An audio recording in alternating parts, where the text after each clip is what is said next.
Boa tarde, vida! Aos filhos dos nossos filhos, aos amigos dos nossos amigos. Com vocês, no podcast Nem Tudo é Só Política, Raul Alfredo no comando. Com Deus, vamos todas as tardes, todas as manhãs, porque só Ele salva. Dê a mão a Deus e vá em frente. Hoje eu estou muito feliz, toda vez eu falo isso, né? Que estou muito feliz, porque eu sou um cara feliz, gente. Hoje eu estou muito feliz, por quê? Porque eu estou com um amigo íntimo, que eu converso várias, que conheci há anos atrás, que é uma pessoa de fibra. Eu costumo dizer que ele é um rapaz de pedigree, tem nome, 2 nomes assim fortes. Se tem, igual eles falam, cachorro tem pedigree, o ser humano também tem. Então ele tem 2 nomes assim, nome de peso, nome de político aqui do estado de Minas Gerais, e ele é neto simplesmente de um cara que eu mais admirei na política mineira. Para mim foi um dos caras que mais soube fazer política na calada da noite, bebendo nos restaurantes, conversando, batendo um papo. Simplesmente hoje aqui, eu não vou estender muito, porque é ele que vai falar também, o entrevistado aqui é ele, não sou eu. Simplesmente eu estou com o neto do governador, ex-governador, eterno governador Hélio Garcia, meu amigo querido Lucas Garcia, formado pela Dom Cabral, formado também, tem bacharel em Direito e é um cara que carrega uma experiência vasta no âmbito de empresarial, político, enfim, em vários setores da vida. Lucas, é um prazer estar aqui hoje com você, querido. Bom dia, Raul. Bom dia a todos os ouvintes, todo mundo que acompanha aí o canal. Primeiramente, prazer estar aqui com você, Raul. Como você disse, é um amigo de longa data, que conheci aí no início da minha caminhada na política, de entender um pouco como funciona a vida política, a política em si. E tem essa responsabilidade, né, de ser neto do Hélio Garcia, que sempre foi uma referência para mim. Claro. Uma figura pública aí que eu acho que traz muito, um pouco do que falta hoje na política atual, né? E a gente vai batendo um papo aqui, a gente vai conseguir aprofundar mais sobre isso. Inclusive, já vi que você está com o livro aí, eu trouxe o livro para você. O livro aqui, ó. O livro aqui, gente, é um livro totalmente que eu indico. Olha, eu não consegui ler ele até hoje todo, não. Sabe por quê? Porque eu vou catando o espaço, tudo. Mas é um livro interessantíssimo, porque ele é muito grande. Porque a história do homem, ela é vasta, né? Então não caberia só em um livro. Esse já é o 2º livro, tá? E tenho orgulho de estar lendo um livro e aprendendo um pouco da arte. Até o livro já fala que a arte mineira de fazer a política. Gente, antigamente, eu também sou muito fã das políticas antigamente, sabe, ô Lucas? Aqui é diferente de tudo, tá, Lucas? Aqui você fica à vontade, aqui você pode falar, o entrevistador interrompe o convidado, aqui é assim. Um bate-papo mesmo. É um bate-papo como se tivesse uma mesa de boteco, só faltou a cachaça, mas como já é cedo, porque o programa é gravado, gente, ele tá gravado cedo, mas ele vai ao ar à tarde, por isso que eu falo boa tarde. Eu já expliquei isso aqui pra vocês várias vezes. Até ideia aqui da gente, às vezes, mudar esse horário. É de manhã, mas é à tarde que vai. Enfim, Lucas, aqui é diferente de tudo, irmão. Aqui é um bate-papo como você nunca viu na sua vida. Um programa, olha, não é daqueles, tem que manter protocolo. Aqui não. Aqui é sem protocolo nenhum, é falar à vontade o que pensa, o que vem na cabeça. Então, eu gostaria, para começar o nosso bate-papo aqui, Lucas, que você falasse um pouco da sua infância relacionado com o seu avô, que foi uma pessoa muito expressiva na política, foi deputado, foi deputado estadual, deputado federal, governador do estado por 2 mandatos, e teve na nata política lá com os sábios, vamos dizer assim, da política, incluindo ele também, que era um grande sábio, que foi um grande articulador do Magalhães Pinto e do Tancredo Neves. Então, eu gostaria que você contasse um pouco da sua infância, como que foi isso, e como é que ele era ser avô dele, avô não, ele seu avô, como você é o primeiro neto dele, homem, né? Igual você me falou ontem, eu estava te perguntando, você é o primogênito? Você falou, não, eu sou o primogênito do homem. Exato. Mas tem uma menina também na minha frente. Que é a aí. Laura, minha prima. Você pode começar aí a contar e fique à vontade, ô Lucas, que você é o dono aqui do programa e é um orgulho estar aqui com você, um orgulho máximo. Por quê? Porque você é um cara verdadeiro, você é um cara bacana e é um cara simples, um cara que é igual seu avô mesmo. Gosta de beber as cachaças, gosta de curtir, gosta de conversar sobre política e gosta de aprender. Sim. E nunca foi arrogante com ninguém, de falar, não é assim, que é isso. Mesmo sabendo que a pessoa estava errada em alguns momentos aí. Sim. Eu falo que, infelizmente, eu não tive a oportunidade de conviver nessas situações da vida política. Sim, na adolescência, né? Então, querendo ou não, nasci em 88, né? Então, vamos dizer, ainda sou jovem. Perto dos políticos que já estiveram por aí fazendo história. Você nasceu, o seu avô já era governador? Era governador. Eu nasci, meu avô era governador. Não, ele tinha acabado de sair como governador. Desculpa, sim. Tinha passado por Nilton Cardoso, tinha feito sucessor. Exatamente. Porque meu avô começou, né? Meu avô é de 1931, ele nasceu em Santo Antônio do Amparo, onde é a fazenda dele. E aí, é ali realmente onde eu tenho boa parte da minha lembrança com ele, do convívio, porque fora isso, era ele fazendo a política dele, ele na casa dele. Você nasceu em Belo Horizonte? Eu nasci em Belo Horizonte. Conta um pouco da sua infância aí, Lucas. Olha, nasci em Belo Horizonte, sou filho do Flávio Rabelo e Andréa Garcia, tenho 2 irmãos. E não vou negar que eu fui uma pessoa, de certa maneira, privilegiada de ter a infância que eu tive, de ter sido proporcionado para minha família por bons momentos, grande alegria. E dentro disso era muito isso, né? Eu lembro quase todo feriado estar na fazenda do meu avô. Então a gente ia para lá, meu avô tinha a casa dele e ele de vez em quando encontrava com a gente. Então eram aqueles momentos dele, assim, de aparecer de supetão no meio da noite, no meio que a gente estava jantando, chegava lá, batia um papo, ficava lá e depois ia embora, né? E aí, quando fui ficando mais velho, a gente acaba tendo uma conversa maior, porque a gente começa a dialogar. Mas aí, quando eu comecei a ter isso, meu avô já tinha saído da política, né? Meu avô começou a política até em função de Magalhães Pinto. Sim. Magalhães Pinto era amigo do meu bisavô, Júlio, e o chamou para poder participar, e ali foi a primeira experiência dele. Ele disputou a deputado estadual, acabou sendo eleito. Na sequência, para deputado federal. Depois ele saiu, ficou cuidando de outras coisas. Meu avô também foi empresário, no livro conta bastante isso. O Itamar de Oliveira, ele teve a grande capacidade de conversar com várias pessoas, fazer várias pesquisas. Tentei colaborar dentro do que foi possível, mas só para deixar claro também é uma biografia não autorizada, e eu acho que ficou do jeito que meu avô gostaria. Com amigos falando, com adversários comentando. Então, acho que é uma visão do que era o meu avô. Uma pessoa que dialogava com todo mundo, que por mais que tivessem pessoas do outro lado da mesa, gostavam dele como pessoa, por mais que ele tivesse ideias diferentes, ele respeitava. Então, isso foi um pouco do que eu vivi com ele, eu consegui absorver dentro dessa convivência, e a pena que eu sinto é de não ter estado, não ter uma idade suficiente para poder ter aprendido muito com ele. Mas eu sempre tive essa admiração por ele, até pelo que ele fez com Tancredo, né? Tancredo, quando se colocou a candidato à presidência, meu avô era vice-governador na época de Tancredo, e na época também meu avô foi prefeito de Belo Horizonte, né? Até deram o apelido para ele de Dojão, porque ocupava 2 cargos e bebia muito, né? E meu avô falava, meus vícios são públicos. Todo mundo sabia que meu avô gostava de beber, e meu avô não mentia que não bebia. Claro, Você foi uma pessoa muito real e verdadeira com quem ele era. Tinha uma personalidade forte e falava o que acreditava, né? Mas sabia respeitar o outro. Claro. Sempre respeitou. Então, você vê nas próprias campanhas com os adversários, ele nunca pegou na questão pessoal, porque ele não gostava disso. E era uma coisa que ele sabia dividir muito bem, era família e política. Hoje a gente vê muita coisa, né? Família e política tudo junto, misturado, junto, claro. Né? Com deputado. Sim. Todos os níveis. Meu avô não queria misturar política e família. Até porque, né, minha mãe mesmo fala, pior do que ser político é de ser família de político. Porque você acaba sofrendo o próprio desgaste de uma vida pública por ser parente ou por estar com alguém, né? E isso é muito sofrido. Então, isso meu avô sabia, até pela experiência que ele teve. E nessa época ele conseguiu fazer junto com o Tancredo. Falam até que meu avô foi a engrenagem que fez acontecer essa transição democrática, porque ele que fez a interlocução nos bastidores com todo mundo para a gente conseguir fazer acontecer, né, as diretas já e fazer o Tancredo ser eleito. Tá, mas peraí.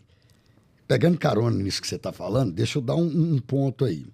O Tancredo e o Magalhães, eles eram adversários, tá? Desde 60. Magalhães ganhou de Tancredo a primeira eleição do governo do estado. E seu avô, o Hélio Garcia, era o único que sentava no sofá de Magalhães Pinto, era menino de Magalhães Pinto, e transitava na casa de Tancredo. Você está entendendo? Era o único que conseguia fazer isso, a aproximação dos dois e amenizar a situação dos dois. Sim. Sendo lá e cá e amigo dos dois e sem prejudicar isso, a forma dele. Sabendo que os dois eram, de certa maneira, adversários. Adversários. Né? Então, e ele era querido pelos dois. Pelos dois. E conseguiu fazer com que os dois sentassem juntos. E resolvessem as diferenças por um algo maior, né? Claro. Então, eu acho que isso é política. Né? E isso meu avô sabia realmente fazer com maestria, essa arte. Então foi até através disso, né, que eu acho que eu quis fazer direito, formei em direito. Né? Depois, eu já tendo um pouco da ideia de como funcionava a própria justiça, né, que eu tenho minhas ponderações por entender que são necessárias algumas mudanças. Claro. Aperfeiçoamento na democracia é sempre necessário e bem-vinda. Mas a partir daí comecei a fazer o curso de gestão na Fundação Dom Cabral e comecei a trabalhar nas empresas e ter a minha própria empresa, fazer meus negócios. Claro. Depois disso, eu resolvi algumas questões. Falei assim, agora eu acho que eu posso colocar a cara a tapa e disputar. Não, mas aprender. Aprender a política. Porque, como eu disse, eu não tive a oportunidade de aprender com meu avô a política. Eu tive muita oportunidade de ver o jeito dele, de escutar como ele fazia, de ter inspiração pelo jeito que ele tratava as pessoas, principalmente. Ele era uma pessoa muito simples, conversar com todo mundo, fazia questão que todo mundo almoçasse junto, trabalhava na casa dele, não interessa, vamos sentar todo mundo junto até a hora de almoçar. E eu almoço com todo mundo, porque minha avó sempre foi um cara também muito simples, muito tranquilo. O que ele gostava de comer era o básico, era arroz, feijão, um ovo, um bife, um angu, que eu sei que ele gostava muito, uma manga dele. Então, meu avô era assim, gostava do leitãozinho dele, a traíra.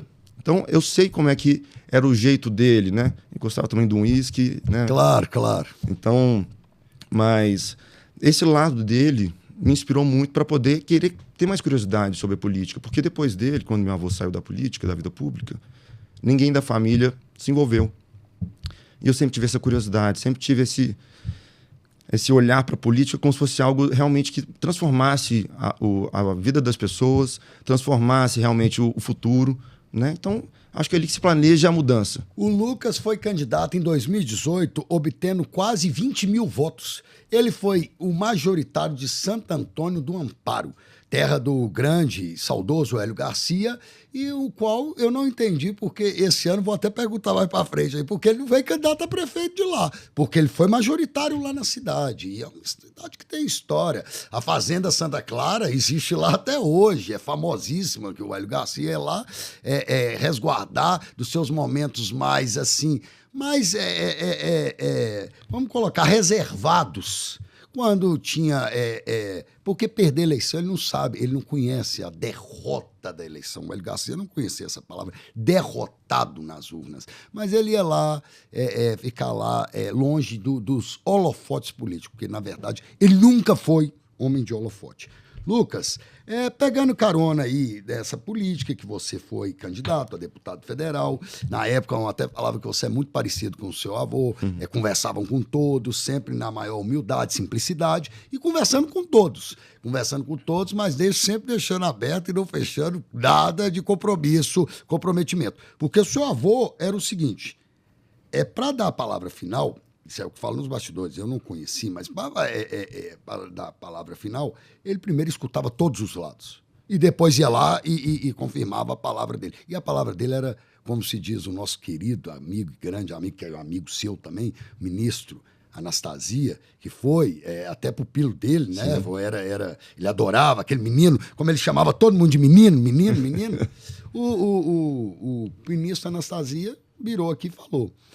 Nós somos saudosos da época da política do Hélio Garcia. Eu também sou saudoso, tenho certeza que você é também. Sim. Porque até a política mudou demais. Agora, pegando carona nisso aí, eu gostaria de falar que você está na rua também todos os dias, está em bares, nós encontramos várias vezes em bares, conversando, em boteco, conversando.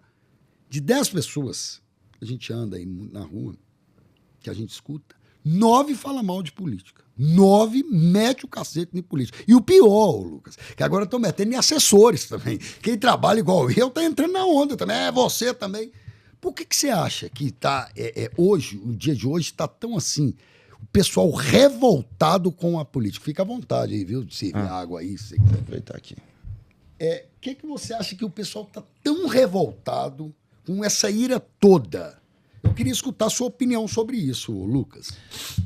Eu vou tentar fazer um pouco de comentário de tudo que você trouxe aqui. Porque eu falo também pra caralho, o pessoal, nossa, o pessoal fala, não, interessado é você. Eu tive realmente essa votação, fiquei de segundo suplente, né? Eu sou muito grato a todo mundo que me apoiou. Deputado federal, né? Deputado federal. E o pessoal, Lucas, pô, mas já foi direto para deputado federal? Eu falei, gente, eu entrei naquele momento, depois de passar pela RAPS, que é a Rede de Ação Política pela Sustentabilidade, pelo próprio Renova BR, que era uma escola de política, Sim. onde eu tive grandes aprendizados, grandes professores, e também de ter construído um projeto chamado Projeto Casa. Casa significa Conversando Agora, Soluções do Amanhã. E ali foi onde eu realmente vi como funcionava a política, que era através do diálogo. Então eu recebi lá pessoas de todos os pontos, direita, esquerda, centro, e a gente conversou sobre política, sobre ideias, né? É o que meu avô falava, nós podemos ter desencontros nas ideias, mas como pessoas nós temos que nos respeitar. E ali eu comecei a perceber como é que funciona a própria política. E quando eu fui disputar a eleição, eu fui muito nessa visão que, para mim, política se faz no diálogo. Né? A gente vai acabar sentando em algum momento para poder conversar sobre problemas mais graves do que as nossas opiniões. Problema do nosso estado, problema do nosso município, problema do nosso país, leis que afetam a vida diretamente das pessoas, né? A economia que não está caminhando, né? Incentivos que a gente tem que colocar para poder ter um maior desenvolvimento, uma diversificação econômica. Então, vamos discutir ideias, vamos. E foi isso que eu pensei, dentro do que eu acreditava que deveria ser mudado no nosso país. Tive uma votação muito expressiva em Santo Antônio do Amparo, foi uma votação histórica. Mas eu percebi uma coisa ali que eu achei que a política do momento não é a política que eu acredito. Meu avô saiu da vida pública, e ele tem até um jornal, depois até quiser eu te mando por curiosidade, mas ele falando assim, saí da política, porque eu cansei de ver político mordendo a orelha da outra para aparecer em capa de jornal. Antigamente a política era feita para trazer resultado, não para aparecer. Hoje a política é feita para você ter visibilidade e a partir daí fazer política. Né? Então, as próprias redes sociais, a maneira como é feito o próprio radicalismo, o extremismo das ideias, né? A falta de tolerância com o outro, eu percebi que, por mais que eu tentasse conversar, as pessoas estavam gritando e ninguém estava disposto a me escutar. Então eu percebi que não era um momento político para eu poder estar disputando de novo uma eleição. Então eu resolvi dedicar a outras coisas.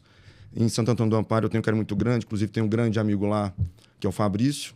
Nosso amigo. Nosso grande amigo, que espero vê-lo candidato. Você que me apresentou, claro. Exato, espero vê-lo candidato lá, né, esse ano a prefeito. Seria um grande nome. É um amigo mesmo que eu fiz nessa construção. Cara habilidoso, claro. Um abraço, viu, Fabrício? Um abraço, Fabrício. Você é um cara muito especial, não só para mim, para minha família. E ele foi realmente uma pessoa muito especial nessa caminhada minha pública, na vida política. E foi nesse momento que eu percebi que não era o momento para disputar uma eleição de novo. Mas gosto de política, a gente acaba que não se distancia, né? E o Fabrício gosta do nome Lucas, viu? Que ele tá com agora um deputado que chama Lucas. Um deputado que chama Lucas só o também. Lucas que vale para ele, não vale outro. Eu fico feliz também pelo carinho que ele tem, não só por mim, né, mas pelas pessoas que são companheiras. Sim. Ele é um cara muito leal, né? Sim. Isso é uma das qualidades que ele tem. E nesse período eu consegui também ter experiência. Eu trabalhei na Assembleia, trabalhei no Congresso, trabalhei agora no governo do Estado. Né? E por que você acha que eles estão falando tão mal da política? Assim, você que está na rua todo dia. Porque eu acho que todos esperaram uma mudança, que a política fosse mudar a vida das pessoas muito rápido. Só que a política demora. A política, uma coisa que você faz hoje, o efeito dela demora até surgir para a população, para elas poderem sentir. Então, acho que um pouco da ansiedade da vida do nosso mundo tecnológico, da própria globalização, a gente vendo as coisas acontecendo mais rápido, a gente também tem essa expectativa que as coisas se transformem mais rápido.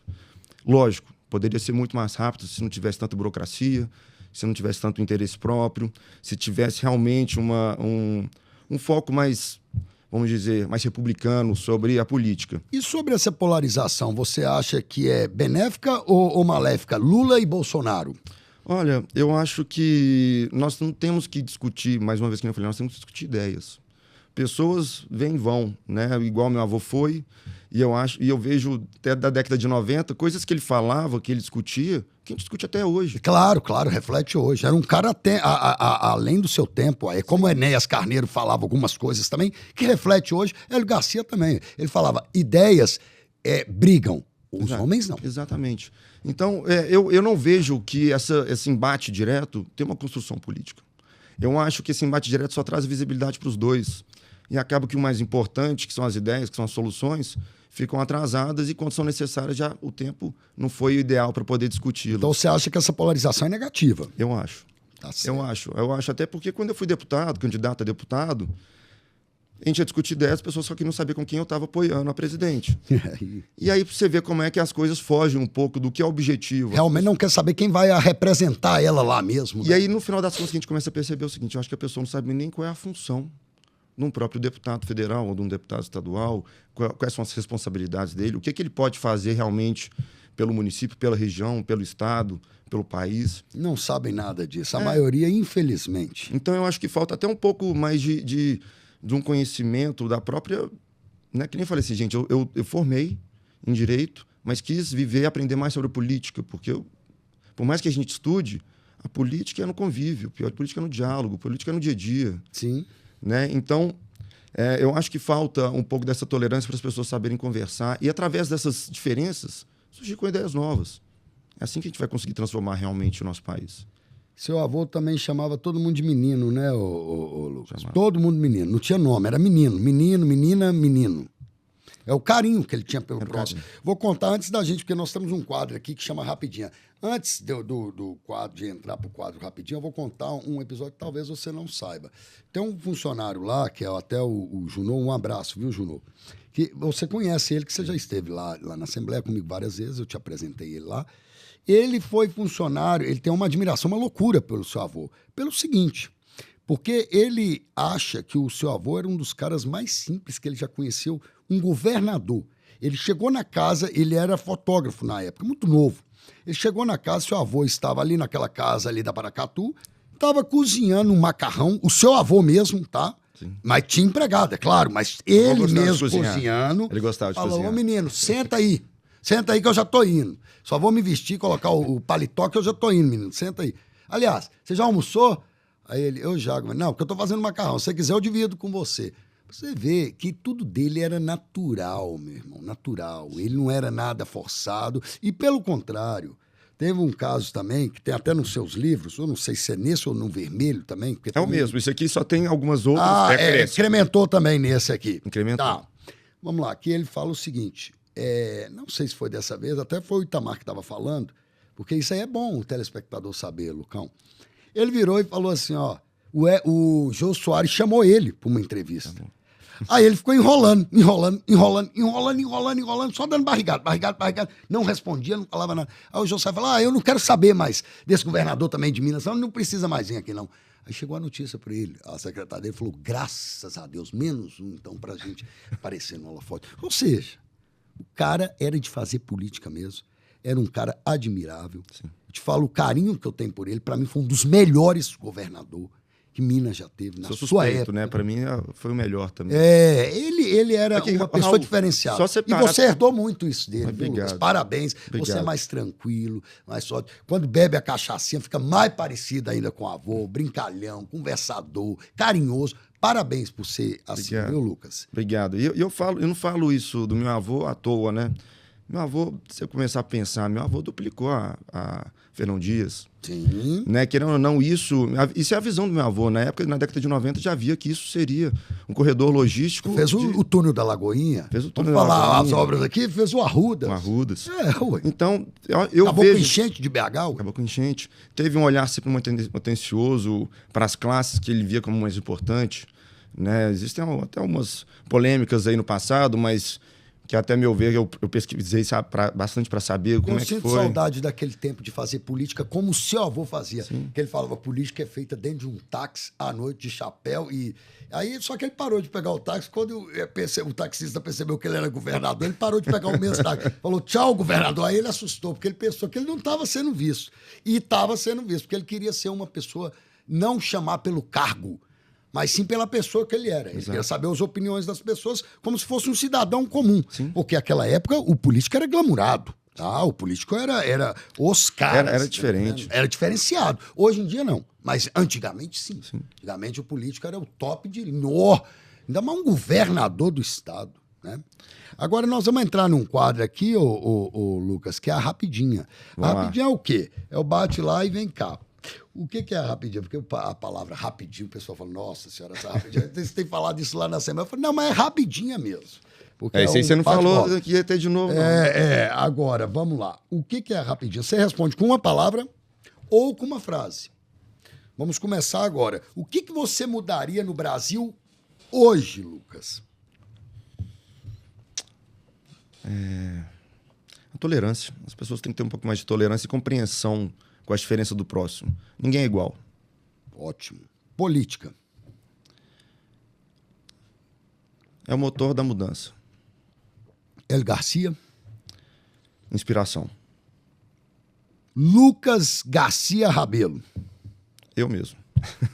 Deus. Existe. E para finalizar, o porquê que você aceitou o meu chamado, o meu convite de estar aqui batendo esse papo comigo? Ué, Raul, você é um amigo de muito tempo.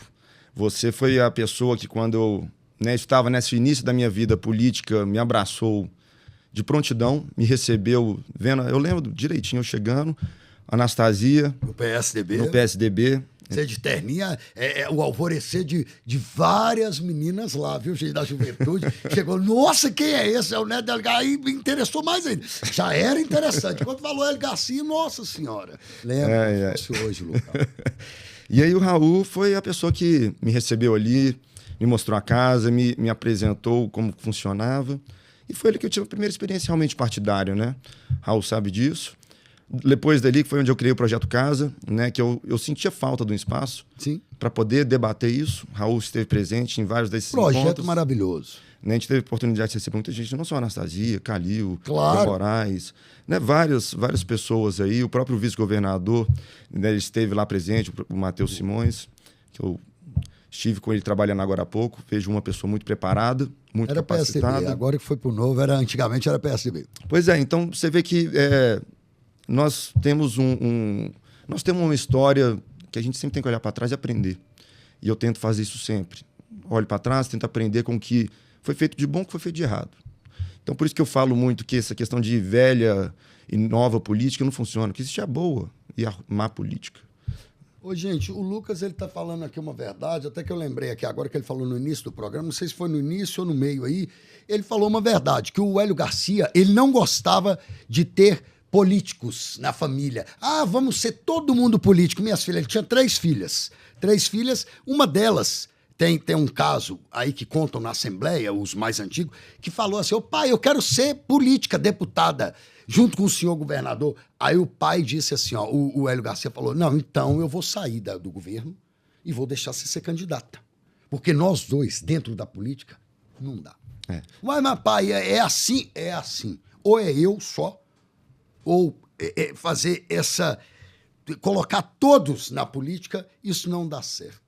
Isso não é agradável. Essa história que você contou, eu até não sei. Eu nunca ouvi falar. Pois é, isso falou na Assembleia, que foi num convívio que ele disse pro Evandro de Pádua. Falou, não vou colocar filho nenhum meu na política, porque o político lá em casa sou eu. Depois que eu me for ou que eu me aposentar, aí se eles quiserem ser, eles sejam. E aí existem casos e casos, né? Existem casos do meu avô que viram casos folclóricos, que a gente não sabe se é verdade, se é mentira. É verdade. Hoje em dia tem, né, muita coisa. Eu não sei, o próprio Evandro, né, foi uma pessoa que foi de confiança do meu avô durante um período, mas também depois não se mostrou uma pessoa também que tinha um apreço tão grande pelo meu avô. Sim. No momento que meu avô não estava muito bem de saúde, ele também não correspondeu às expectativas, não só do meu próprio avô, mas da família. Sim. Mas eu vejo que meu avô tinha essa sabedoria de entender que política não se faz em família. Política Sim, se faz você falou isso, claro. Né, porque meu avô mesmo, eu acho que ele estaria gostando de me ver me envolvendo, mas ele teria o receio também. Política, por mais que seja um ambiente que a gente possa trazer transformação, é um ambiente onde todo mundo hoje tem um olhar que não vê com bons olhos. Acha ali, ó, ali o cara está fazendo alguma sacanagem, ou o cara tem interesse próprio, está querendo tirar proveito de alguém. Então, infelizmente, a política também tirou esse ar um pouco nebuloso por conta de tudo que aconteceu no passado recente nosso, né? Mas isso não é um reflexo da política real, da política que move o país, que traz as mudanças. Então, acho que vale a pena as pessoas começarem... Até às vezes, para quem não gosta de política, comece lendo o livro do meu avô. Sim. Você vai ver um pouco... Será uma grande inspiração. Porque conta a história desde o início do meu avô na E fazenda. eu vou sortear, gente, 2 livros desses aqui, ó, para os meus seguidores. Então vai lá, curte lá, bate lá no sininho. Nem tudo é só política, viu? Exato, gente. E oferecimento, gente, determinante. Quem faz, passa. Colégio e pré-ENEM hoje em dia, tá? Quem faz, passa. Um dos melhores pré-cursinho que temos no estado de Minas Gerais, determinante. Tem que fazer as propagandas aqui, querido. Claro. E, ô Lucas, muito obrigado pela sua presença aqui. Você se sente com a porta aberta aqui. Isso aqui é sua casa. Você sabe o carinho que eu tenho por você. Você está de parabéns. Eu tenho certeza que você representaria o seu avô à altura, porque não é qualquer um que representa o seu avô, esse crânio na política mineira, na política brasileira, nem só na mineira. E que pena que o seu avô teve o momento dele e nós não estávamos com a idade para participar, ali, né? acompanhar pra isso. Estar do lado. Para estar do lado, para aprender mais ainda de perto, e agora a gente só pode ficar na saudade e nas leituras aí. Lucas, você sabe que eu admiro demais, que eu admiro o seu trabalho, que eu acho a serenidade muito parecida com o do seu avô, e que você seria um ótimo representante dele e dar sequência ao nome Garcia aí pelos... vamos se dizer assim, ó, pelas timbradas vozes e montanhas mineiras aí, viu?